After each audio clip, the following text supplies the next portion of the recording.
Assalamualaikum warahmatullahi wabarakatuh. Selamat berjumpa kembali di channel kami Kusmana Family.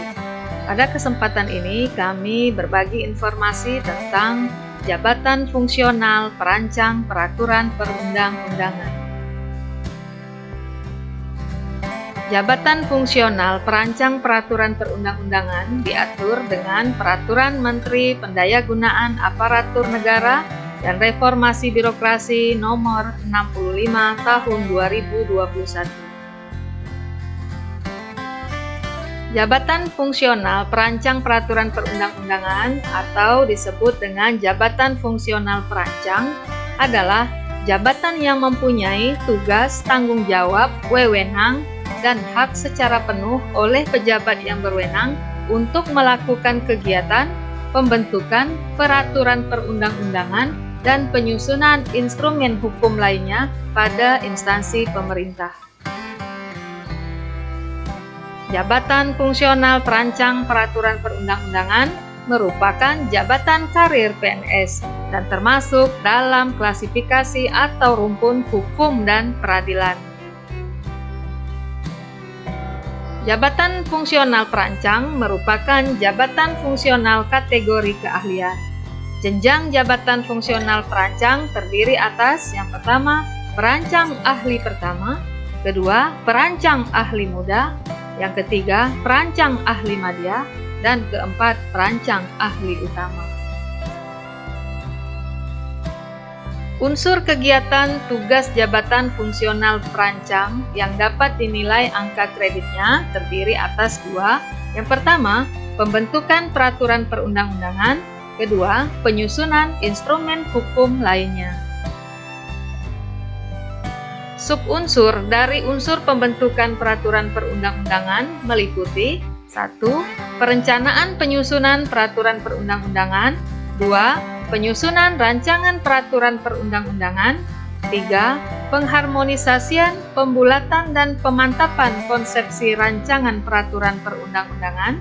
Keempat, pembahasan rancangan undang-undang atau rancangan peraturan daerah.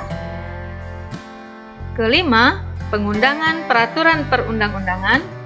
Keenam, pemberian tanggapan atau penyusunan laporan atau notula atau risalah rapat dalam pembentukan peraturan perundang-undangan, perjanjian internasional, persetujuan internasional, nota kesepahaman, kontrak internasional atau kontrak nasional atau perjanjian kerjasama, pengujian peraturan perundang-undangan, dan kegiatan penyusunan somasi dalam rangka memberikan bantuan hukum pada persidangan di pengadilan maupun di luar pengadilan. Ketujuh, pemberian kajian atau evaluasi peraturan perundang-undangan. Kedelapan, pemberian konsultasi langsung terhadap produk hukum daerah dan permasalahan hukum di daerah. Dan yang kesembilan, pemetaan produk hukum daerah. Subunsur dari unsur penyusunan instrumen hukum lainnya meliputi 1. Penyusunan surat edaran, instruksi atau keputusan presiden, instruksi atau keputusan menteri, pimpinan lembaga pemerintah non-kementerian atau lembaga negara, gubernur, dan bupati atau wali kota. Kedua, penyusunan perjanjian internasional. Ketiga, penyusunan persetujuan internasional. Keempat, penyusunan nota kesepahaman. Kelima, penyusunan kontrak internasional.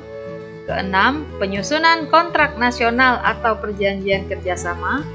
Ketujuh, penyusunan keterangan pemerintah atau Dewan Perwakilan Rakyat. Kesimpulan Presiden atas permohonan uji material undang-undang terhadap Undang-Undang Dasar Negara Republik Indonesia tahun 1945 di Mahkamah Konstitusi, dan jawaban termohon atas permohonan uji material peraturan perundang-undangan di bawah undang-undang terhadap undang-undang di Mahkamah Agung dan gugatan serta jawaban gugatan di Pengadilan Tata Usaha Negara.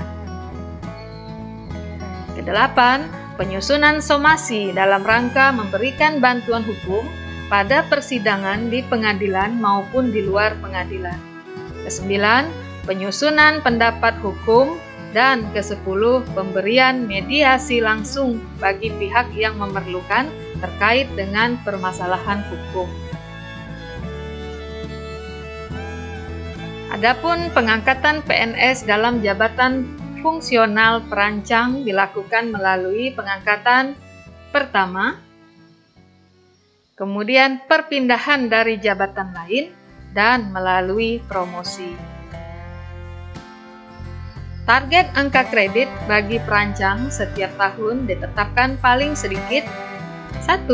12,5 angka kredit untuk perancang ahli pertama, 25 angka kredit untuk perancang ahli muda, 37,5 angka kredit untuk perancang ahli madya, dan 50 angka kredit untuk perancang ahli utama.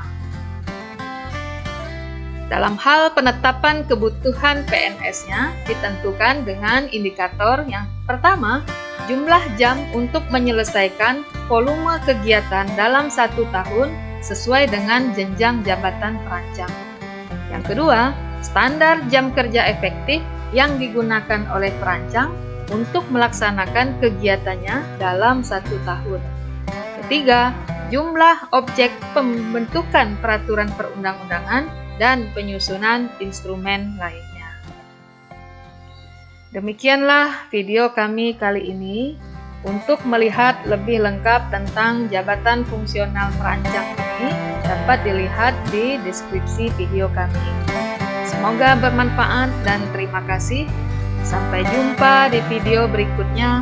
Mohon dukung kami dengan cara like, share, komen, subscribe, dan tekan tombol loncengnya. Billahi taufik wal hidayah. Assalamualaikum warahmatullahi wabarakatuh.